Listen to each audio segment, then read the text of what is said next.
آپ نے سوال پوچھا کہ آرمی چیف کو ان کی مدت ملازمت میں غیر معینہ عرصے کے لیے توسیع کی کس نے کہا. تو ظاہری بات ہے جو حکومت وقت تھی جو اس کو قانونی طور پہ دینے کے مجاز تھے انہوں نے آفر کی تھی، اور وہ اس لیے اس وقت یہ پیشکش کی گئی کہ جو طریقے عدم اعتماد ہے وہ اپنے عبور پہ آ چکے تھے.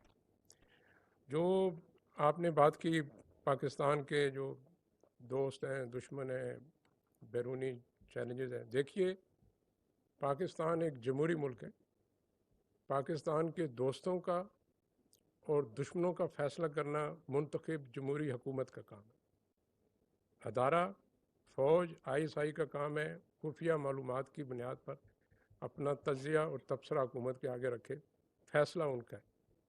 پاکستان کے جو بیرونی اور اندرونی خطرات ہیں، خدشات ہیں، اس پہ ایک سیر اصل بحث ضرور ہو سکتی ہے کسی اور نشست